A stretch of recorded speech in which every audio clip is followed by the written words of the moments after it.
Hola, buenos días. Bueno, aquí estamos de nuevo otra vez de manera presencial. Hoy es un placer presentar a Senthil Kumar, viene de la India. Nos va a presentar no solo un proyecto muy interesante que ha realizado como Pinatabicana, sino también un poco su trayectoria, su forma de concebir la arquitectura. Senthil es una persona muy activa, tiene un estudio de arquitectura, enseña en 2 escuelas de arquitectura y ahora mismo, viajando por Europa, le hemos cazado para que nos dé la conferencia en presencial. Muchas gracias por venir. The stage is yours. Thank you so much. It's wonderful to be with all of you. And my pleasure, and thanks to Professor Fernando and Ms. Camilla for this opportunity.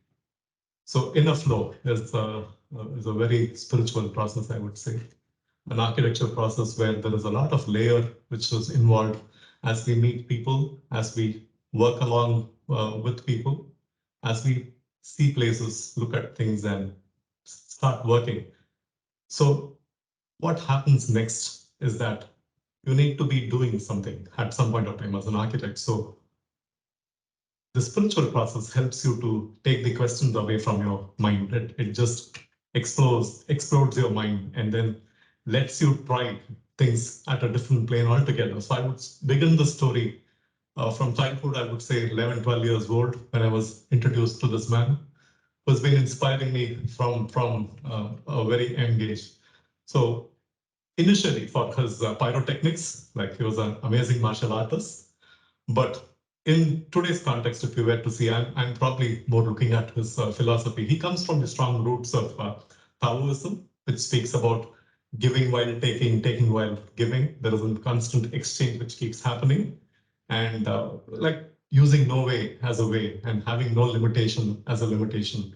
So you need to be kind of gathering a lot of skill sets over a period of time, irrespective of what it is, without even getting judgmental. I think this is where it becomes spiritual. You don't look at something and judge something. So you just need to be like, you're there and then you're observing a lot of what do you call things from the universe, tapping this source of creative energy from the universe. And then talking about this inner flow, which explores a very radical, unconventional process in design. I think that's where it is. And where the spiritual and the scientific, subjective and objective, obscure and obvious, figurative and abstract, play in tandem. I think it results in an expression which is quite alien sometimes. So this is where I would begin. And this is something which is in my sketchbook. One of my niece happened to steal my sketchbook and she made her architectural impression where when I saw her, she was drawing, I asked her to draw a house and then she made this house, trees, sun, clouds, birds, and flowers and fruits. And then I tried kind of pushing her because I was trained under a modernist. So you feel architecture is something else, and where is this conditioning coming from? Like even a 3-year-old, 5-year-old still looks at a picture when you ask them to draw a building. I was always questioning this process. I tried pushing, but the perspective changed, but her perception did not change. So I was extremely curious, and this question keeps lingering in my mind constantly. It's something which has been going on. And when I said layers, I've been talking about people in the process. So I was trained under Professor B.V. Doshi, one of the Pritzker-winning architect, 2018 from India, the first Pritzker-winning architect. And he took us to monuments and made us look at monuments and how to see things is something which you learn from him. And I was in Oroville, a place in South India, Pondicherry, Tamil Nadu, where I had an opportunity to work with architect Dominic Dubé for almost 5 years. Oroville, for a quick introduction, is a land where people from all parts of the world come in, do research, experiment, and with meditation and spirituality as the common goal. So it's like you can live in this place without any caste, creed, religion, boundaries, whatever. So it's a place where people congregate for a higher cause. And very recently, my association with architect Peter Rich, who's almost become my father, in fact, has been guiding me through my good and bad times. So the timber vaulting technique, which connected both of us, and we have been sharing a lot of good relationship and intellectual conversations in the recent times. And that is Auroville. That is Madhuri Mandir, a structure which has been built for almost 40, 50 years. It's an international community. And this is a meditation space. And to the right, what you see is the master plan, we call it the galaxy, which had 16 lines of houses. You can see them, the kind of with the meditation center as the center of the city, and all the housing and the other amenities radiating from there. So this has been in the master plan for almost 50 years, but nothing major has happened in terms of transformation. It's a beautiful forest created over a 6-kilometer radius, and people like have been living in harmony for almost, I would say, 35, 40 years. So I was there 20 years before when I completed my architecture. So I was part of this community. And in 2005, we moved to Bangalore and had an opportunity to start my own firm by name Play Architecture, which was very all-inclusive studio, evolving from strong roots of modernism and transforming and testing various systems. That's something which I really enjoyed. Like every 3-4 years, you would look at architect Dominic was more modernist, who was turning into a minimalist, and probably I was starting from there. By nature, more a deconstructivist personally, and there was a natural transition from deconstructivism to parametricism. So it was a period when the shifts were happening. And very recently, if you look at world over, I think there was a beautiful marriage between parametricism and critical regional ideas. So you take material from the roots, from your past, and then use high technology to kind of to manifest something which is more appropriate to the context and appropriate to the time where it belongs to.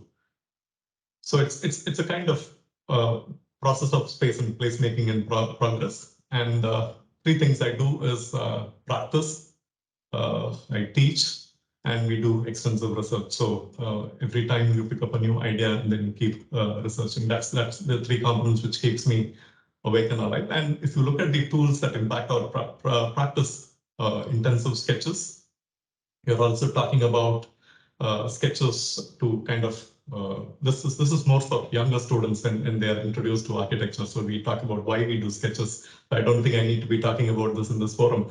And I was also fascinated by the computer-generated design processes early 2000. So what you see in the middle are these experiments out of AutoCAD 2 or 3 version, where you cannot even generate a decent output of an image. But I was so passionate about trying something and testing new things, which comes and impacts me in today's work.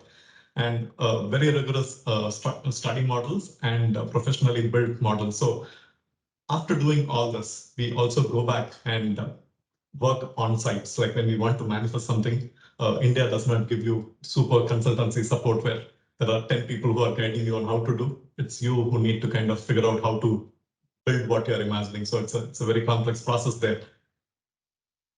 And first project where I speak about very, very intuitive way of working, a very small residential project with a house which is almost dilapidated, like you can remove the mortar with your fingers and take the brick out. It was so, it's reached a condition where it can be demolished at any point of time, but the client said not to demolish, but to build around it.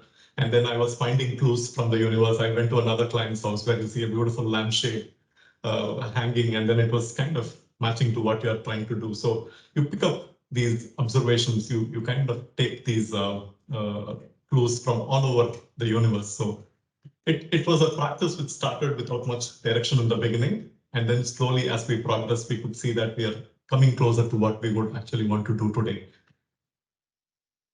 So this was a meditation space which was suspended from the roof. So a material called ferroconcrete.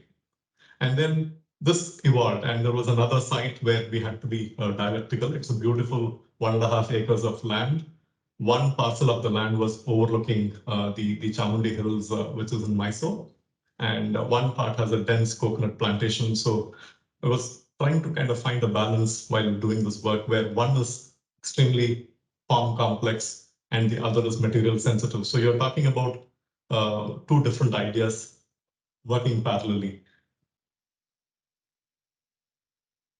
So that's the outcome. These were done mostly through study models and then directly manifested on site. We built it. I go there, stay for weekends, work with the people, get them built on site.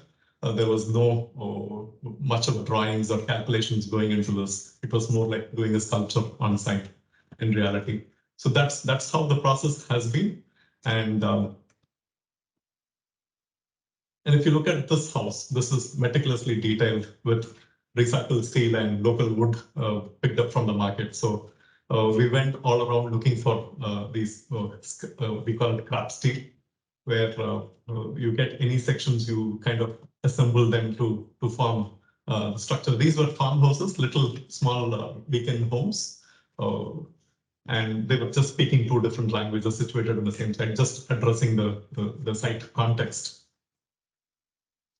And this observation became part of my process. So once we were doing a study model and I had left over like the cut parts of the model in the office, we had a beautiful skylight in the office. And after 2 days, you come back on a Monday morning, you see that this is the sheet is beginning to roll, bend beautifully.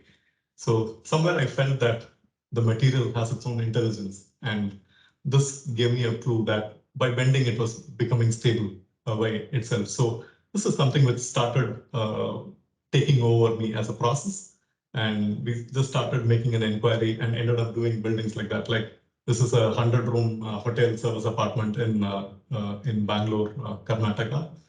So again, like we tested ferroconcrete at a smaller scale, and then we went on to work with a much larger scale project. These are these balconies, which is clinging on to the main structure, like a mother structure.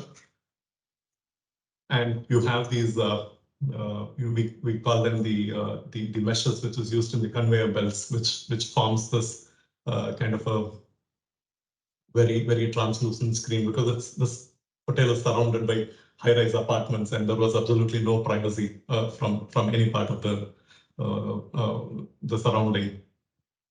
And then these systems are basically driven by the idea of the forces which we tried in one part of the building, which then becomes the complete balconies and the spaces inside. So there were also a couple of model shoots and movie shoots which happened in this building. So, and I always found these two very interesting.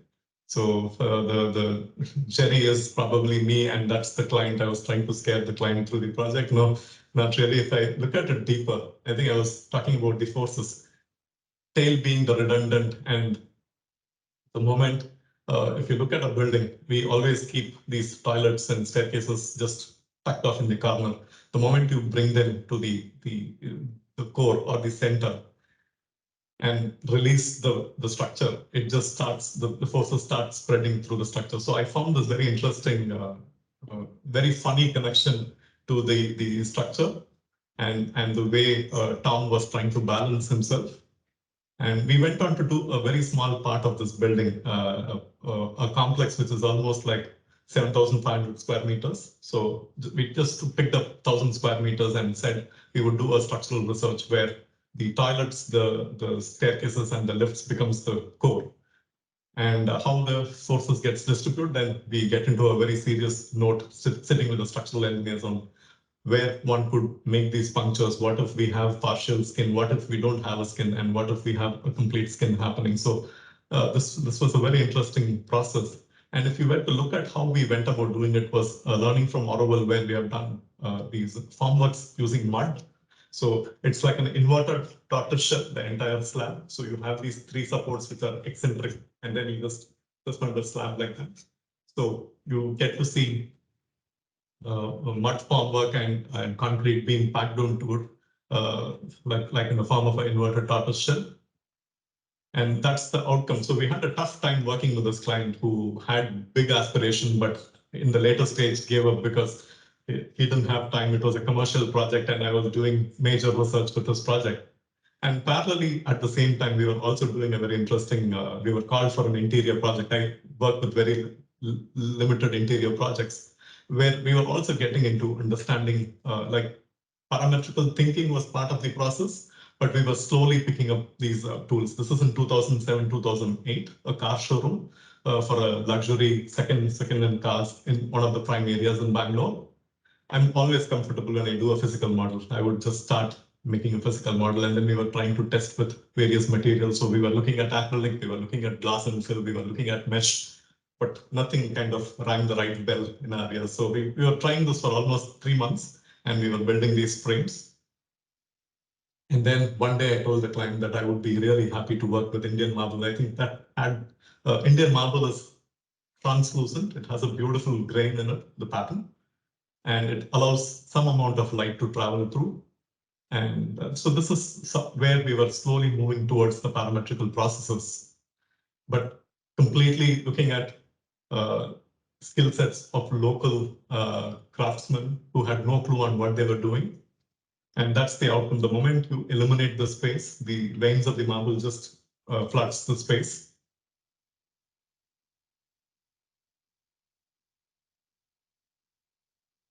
And while we were working on these conditions, a client called and said, we would like to have a very interesting project with you, which is a 10-acre property out of a 100-acre land, which is an extremely ecologically sensitive site. And we have been building these what you call these objects in the city. And then you need to kind of pull yourself up and plant yourself into a context which is going to be completely new for us.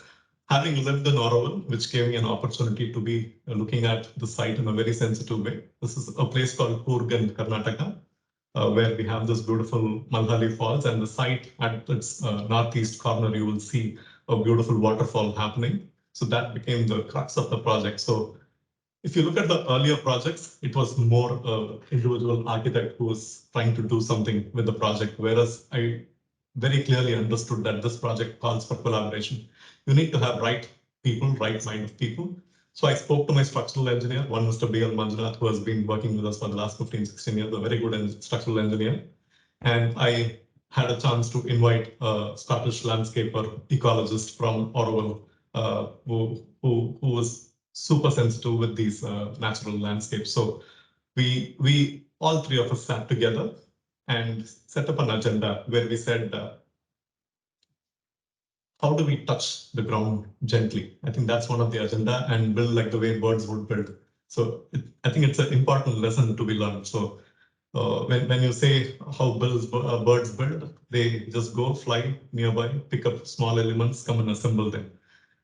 This site is so intensive that the moment you disturb the existing ecosystem, it would take at least 10 to 15 years for the flora and fauna to kind of come back.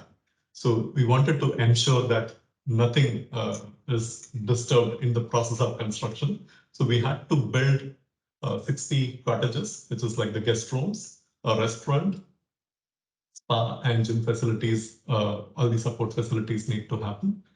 And what we did was the first 3 months was walking on the site. We walked from morning to evening every weekend.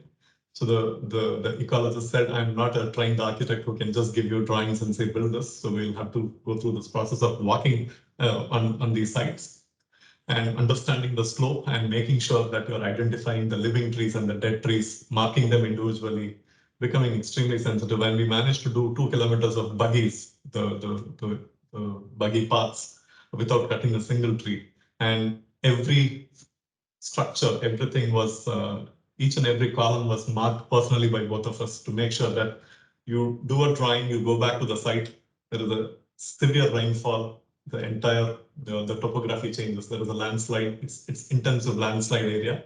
So drawings don't make sense at some point. So you will have to be living there to kind of manifest it. So every 2 weeks, once we go, mark, make sure that the columns are marked, and then no trees cut in the process. So was a wonderful learning in terms of how to understand, and it's a bottom-up process. It's not a top-down where you imagine something and then you go and build it there. Rather, you understand nature, you understand the ecosystem, you understand the ground. So we developed what we call as these, what you see there are these, the retaining wall, which is also becoming your base for the structure to be clinged onto. And then you have some pin supports in the front, liberating the entire structure. It just frees it down. So, and these were some of the initial proposals, and that's how we went about doing the entire process. Metal decking sheets and minimum concrete over, and that's the final outcome of the project. So this is something which, with every season, the landscape is so very natural that we didn't want to do much of pedicure, manicure landscape. So if there is a ginger garden, the ecologist would say, I would enhance this ginger garden rather than bringing alien variety and planting it for the sake of aesthetic. So it was a very good learning for me in that process. And this is another project where we were always put into a position where you have not done a certain typology and you had to like start from scratch in every project. So this is a convention center in Tamil Nadu for the Movie Association of Chennai, where the layers started coming through in terms of design. So this is one area. Chennai is where I was brought up, so I could connect more easily with the context and the people. So we were talking about it. We had to build an auditorium where 1,000 people could be seated, a wedding hall, which is another 1,000 capacity. It's a convention center. And we started looking at what makes Tamil Nadu, what is the culture of Chennai or Tamil Nadu. And we started looking around at the monuments. So what you see to the left bottom is called the Mahabalipuram in like 90 kilometers from Chennai, where this is called the Krishna's butterball. Krishna is like Jesus in India. So it's called Krishna's butterball. These are like Krishna was stealing butter from the local women when he was young. And this kind of resembles the narrative goes back to Krishna's days, younger days. So we always found this as a very interesting public space. People would just gather beneath it and would want to take a photograph. So we were wondering as to what made people so curious in a place like that. And if you look at India, in Tamil Nadu more specifically, people do this, these rangolis is more a northern part of the Indian context. We call it kolam in Tamil it continues as a culture even today. Initially, it was more for the ants to be fed. It's out of rice powder. Today, people use chemical and do this. It has no meaning, but only the visual culture continues, not the real meaning to it. So this project was as an invited competition where they wanted somebody out of the box who could do something where people from any part of the world could come and visit this project.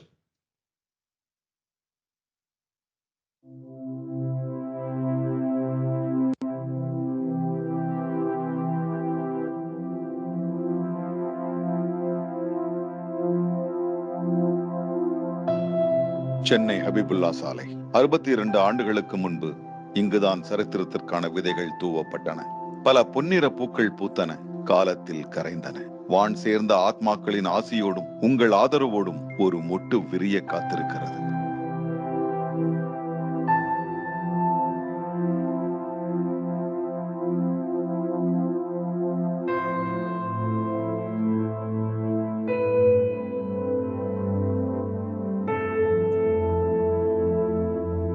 தெற்கு பார்த்திருக்கும் ஹபிபுல்லா சாலையிலிருந்து நாம் உள்ளே நுழைகிறோம். நனவான கனவின் முதற்படி ஏறி இச்சங்கத்தின் காலத்தினூடே பயணிக்கிறோம். நீண்ட தாழ்வாரத்தின் சுவரெங்கும் சங்கத்தின் வரலாறும் வரலாற்று நாயகர்களும் சிற்பங்களாகவும் ஓவியங்களாகவும் புகைப்படங்களாகவும் நிரம்பி அருங்காட்சியகமாக விளங்குகிறது.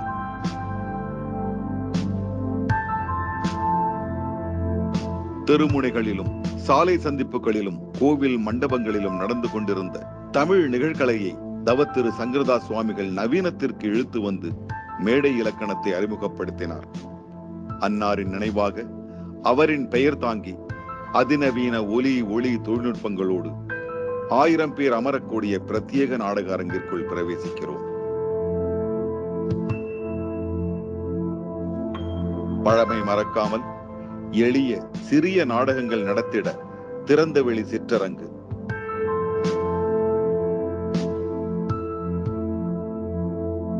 900 பேர் அமரக்கூடிய பல்நோக்கு அரங்கு. இங்கு கல்யாணம் நடத்தலாம், கருத்தரங்கு நடத்தலாம், கூட்டங்கள் நடத்தலாம்.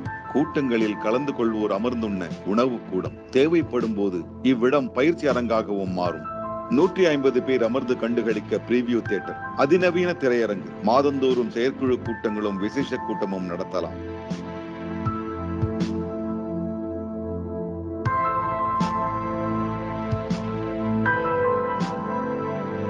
கட்டிடத்தின் வடபுறம் தென்னிந்திய நடிகர் சங்கத்தின் அலுவலகம்.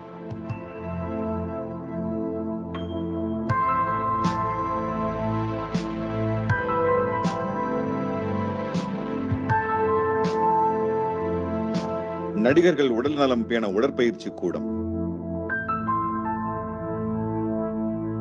நடனம் பயில, நடிப்பு பட்டறை நடத்திட, பூப்பந்து விளையாட மரம் பாவிய தரையோடு கூடிய கூடம். கலைத்தாய் நடம் புரியும் நவீன கோயில். மகிழ்வு பொங்கும், கனவு சிறகடிக்கும், அன்பு பெருகும் தென்னிந்திய நடிகர் சங்க கட்டிடம்.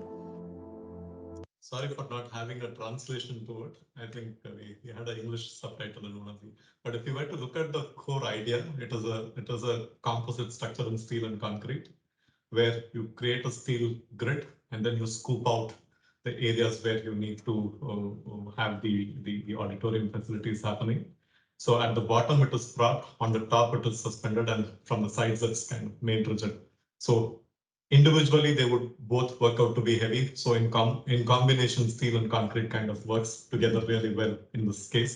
So that was the core idea, and has a visual connection to the butterball we were talking about, and creating these sloping steps which takes you as you walk into the building.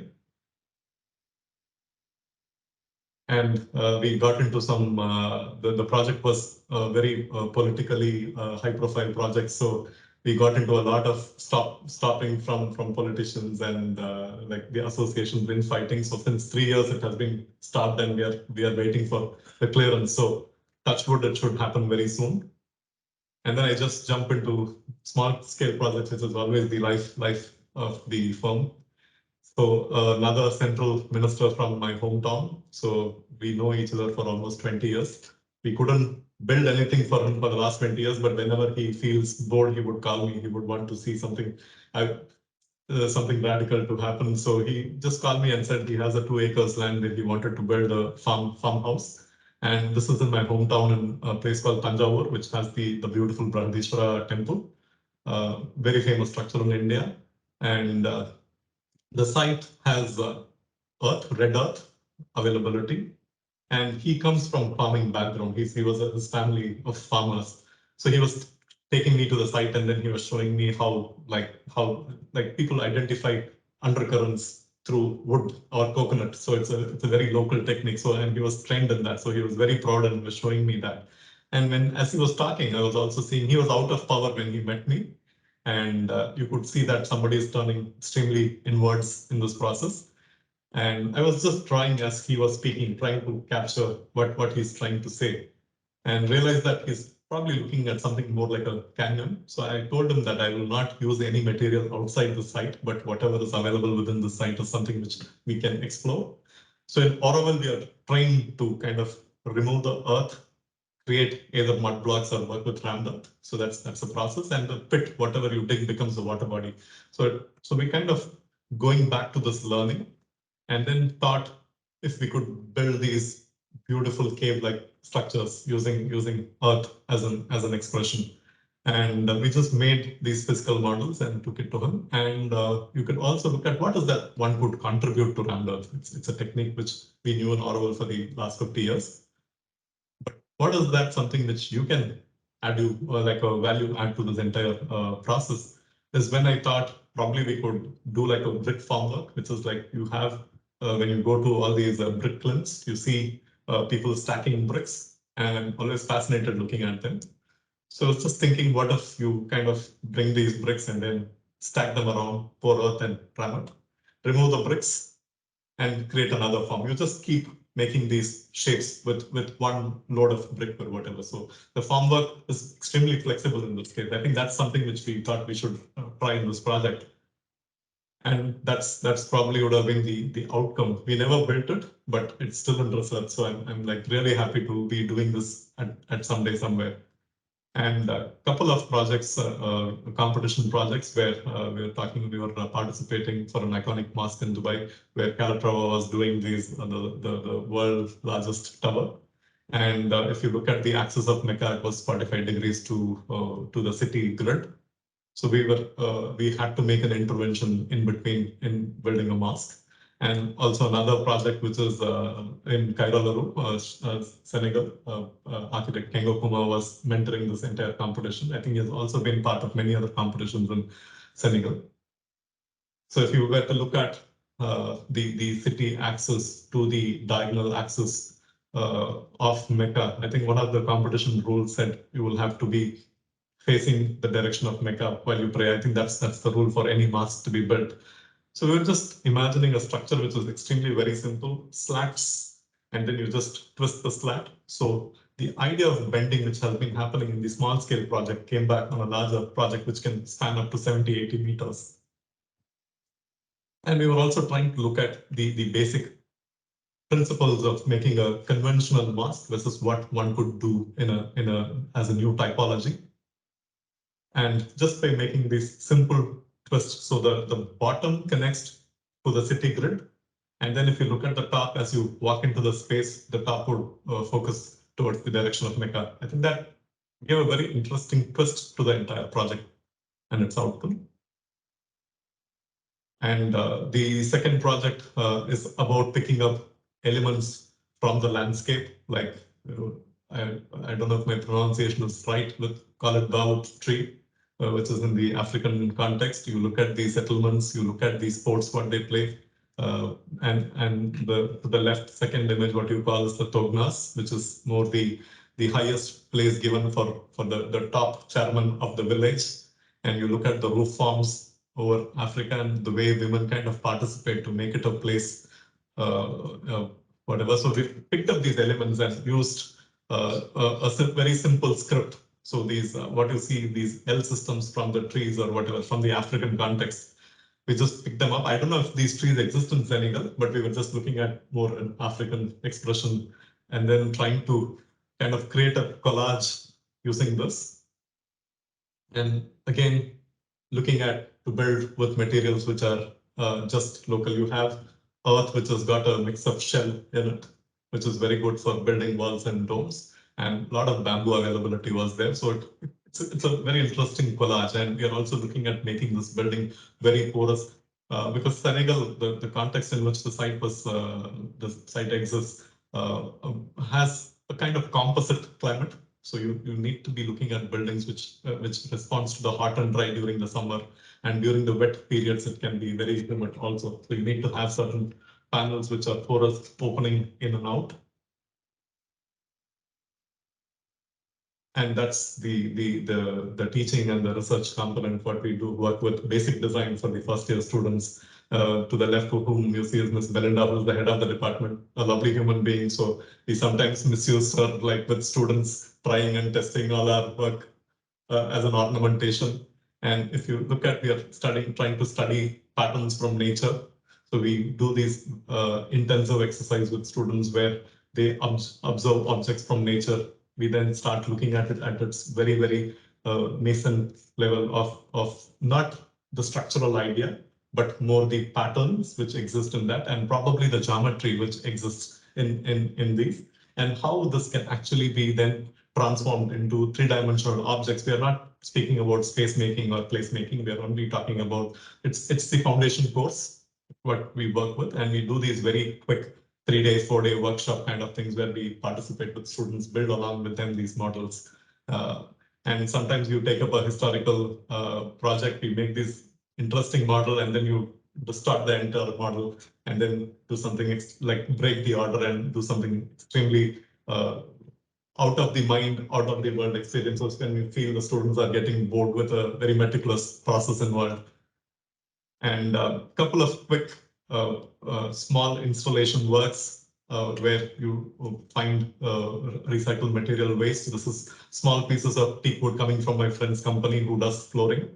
And then we wanted to repurpose steel. So I think we just did some public installations using these, which can transform into any shape, which is quite versatile in terms of its ability to form various iterations. And this is probably the important research which I would like to share with you, which speaks about understanding geometry, physics, and architecture through catenary in the initial times. I think now we have moved much forward, and like that's my wife, and she was very happy that I was taking a photo of her. I was curious to see the hanging chain, which was in her neck. So, and the second image, what you see is the adobe walls, which has been done by architect Satprem and Orwell. So we are used to these beautiful research which has been going on for the last 30, 40 years, and is where I understood how a catenary works. So I just wanted to, as my own research, I think the whole idea was to see if we could connect series of varying catenaries, and if this connection could still form a stable structure. So that's somewhere I started. That's the first question we asked. And then we work with students very intensively for this happens every 6 months. We take a week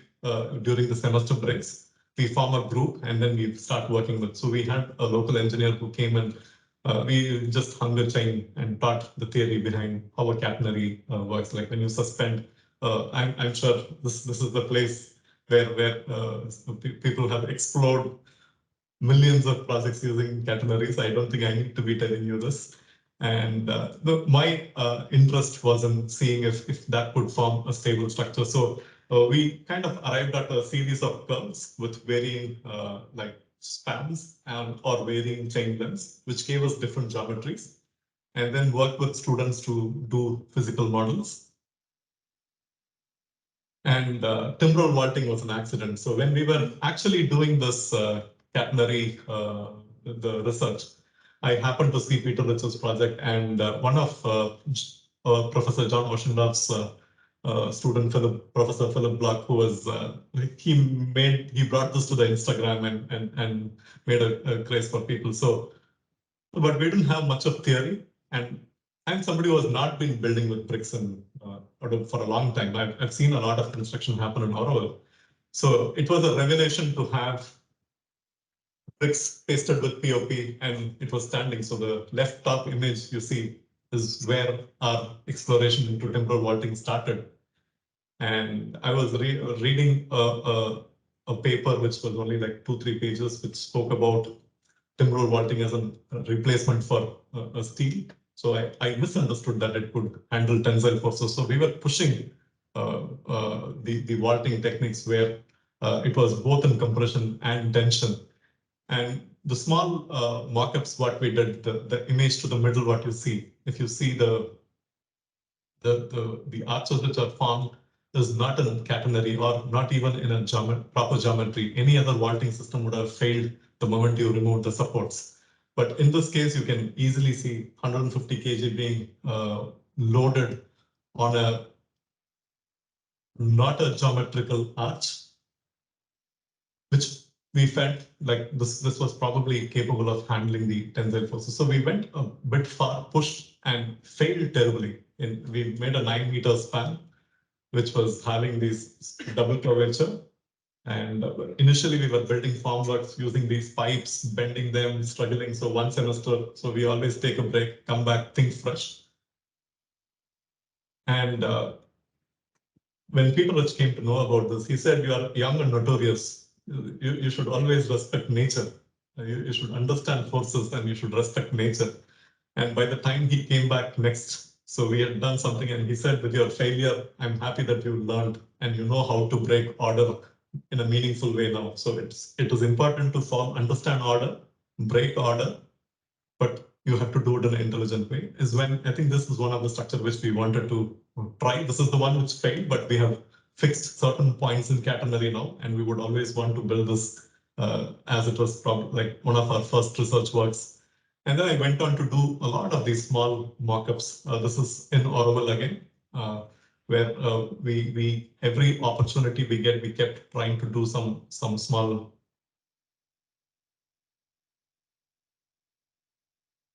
small works.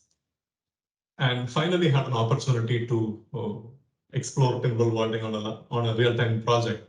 So a friend of mine from Bangalore, who's a civil contractor, who's also the client and the developer of this project, he had a 10-acre property, and this land had gone into some legal issues for almost like 7-8 years, and it just casually added few cottages and said he has won the case and he wants to have a vision in this place. So he said it is time for you to come into this place. And before even I could go and visit the site, 2 years before, he had already got some recycled steel and planted them. So there was a beautiful lake, and he had just done that and told me that if in case you want to remove this entire thing and redo a new structure, we are open to this idea.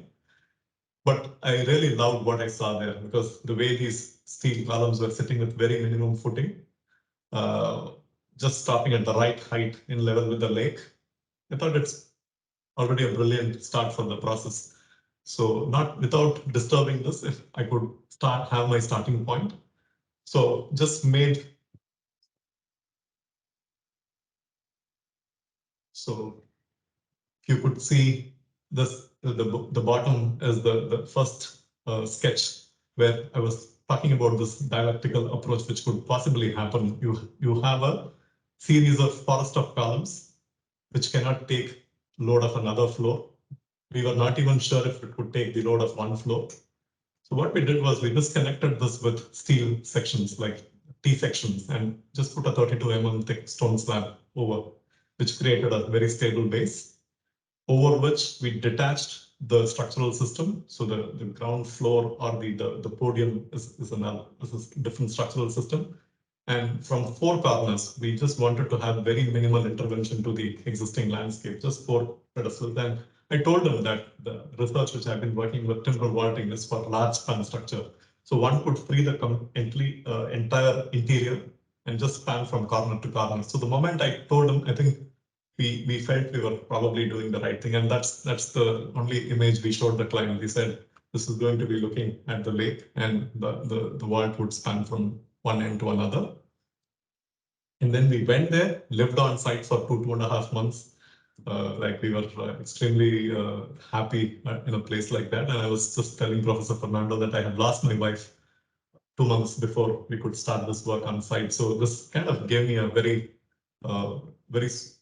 soulful place to kind of recover. It's a process where I could also come out of my personal hard times. So I just concentrated on work. So we just work with local skill sets, people bending angular framework with their hands, millimeter precision. So I was really happy to find some real talents in this place. And we were just, from marking to laying the tile, we had to take over to teach people, the people from the village, how to go about doing the vaulting. So it was spanning 16.5 meters on the longer axis and 7.5 meters on the other direction. And that's during the process. There was no structural engineer involved in the vaulting, and no analysis was done. We picked up, we know that the geometry is right, the vaulting is right. So I think this is probably the spiritual process I wanted to speak about, where you trust your instincts also. It is extremely important to be analytical, going by the books, understanding. But there will be times when you will not have this comfort. At least in India, we don't have this luxury for all the projects. So where you need to trust the inner source, which is hidden inside you, and go on to manifest. I think that's something which I really want to share to this forum.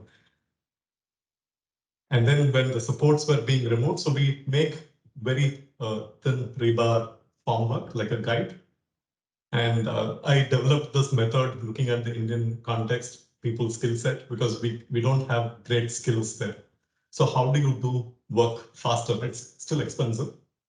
So we keep adding 6 or 8 mm steel bar in the process, so that they can work very quickly, and remove the steel, and we reused it for making all the other structures. So the entire steel, whatever is being used as a guide, as a formwork, goes back into making furniture, goes back into making your railings and other components of the building.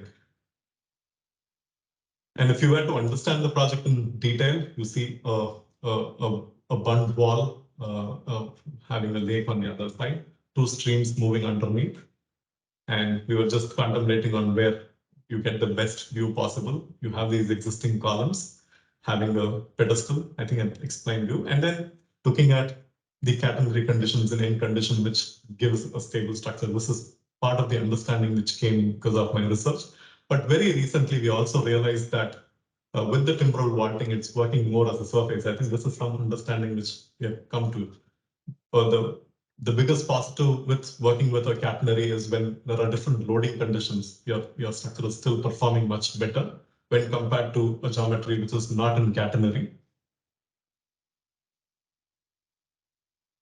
That's the final outcome of the project. And when we presented this at the World Architecture Festival, people were just fascinated. They said, "We have created poetry. It's not a building. You have created poetry." And we were really, really touched by the feedback which came from the jury.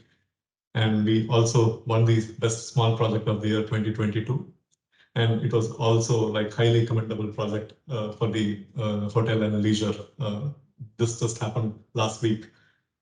So I'm like really excited. And these are our friends who came visiting architects and interior designers from Karnataka who said, "We are testing your structure. Don't worry if there is no structural analysis done." Some 20 of us ran over the roof, making a Mexican wave on top of the roof. So that's the connection what we managed to create. And the last project I would like to share is my personal house.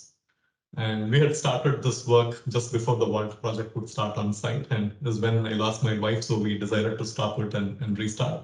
So I was in a very insignificant temple in Tamil Nadu, but it just opened my eyes towards looking at stone as a potential material to build, because in India, you see a lot of stone structures like the way you see in Spain. And we are always working with density. So I was trying to understand.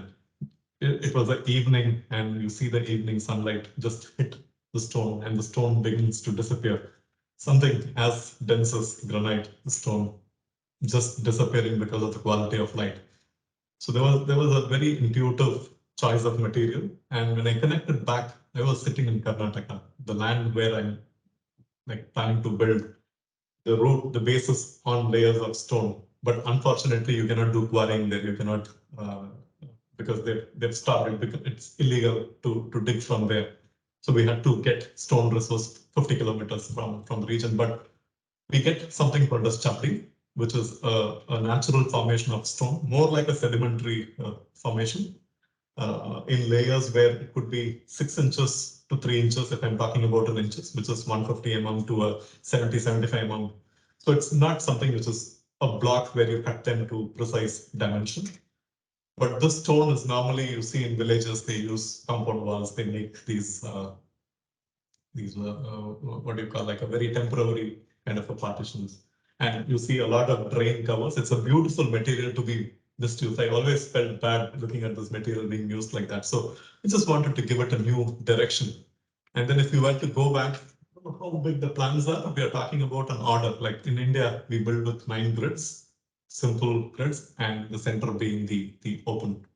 So it's called the Vastu Pursha Mandala or whatever. There's a diagram which explains Indian architecture if you need to understand. That's the diagram. So we just went by the same order, the material from the past. But if you look at the tectonic, if you look at the way we looked at it, we just changed the order and it gave a fresh project from there. So we tried understanding stone from history. So we tried making a lot of models, physical models. So Office always works with models. There's an intensity which keeps happening. We were trying to understand. You get these columns, you get these dovetail joints where there is interlocking which is happening in stone. We kept building, and this is another take where 2 people could carry a 600 by 600 mm stone and start assembling them or whatever. So we were trying to look at how one could actually work with a different order altogether. And my structural engineer said, in spite of whatever you're doing, you're still an architect. If you have to follow the engineer's order. So will you be open to the process? I said, definitely yes. And that's something which then we came up with looking at what we were doing. So if you see to the right, the image is more the way temples were built in India, the way stone was assembled. And to the left, what you're seeing is his way of how one could interlock these stone panels.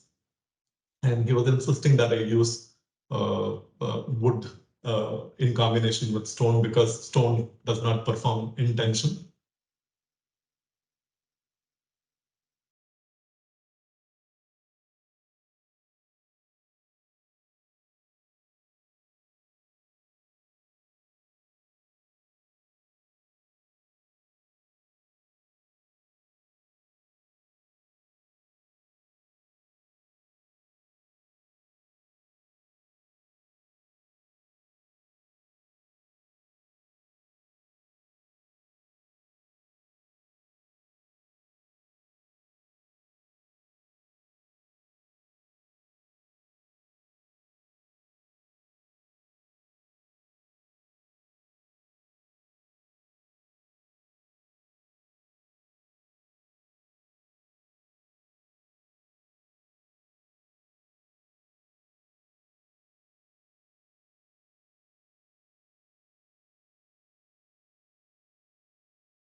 Complete project in stone with all elements in stone from the foundations, the way you kind of, we got an initial lot of stones which were not in appropriate dimension. So we decided to even do the footings by creating a kind of dovetail and interlock them and then see how it was performing.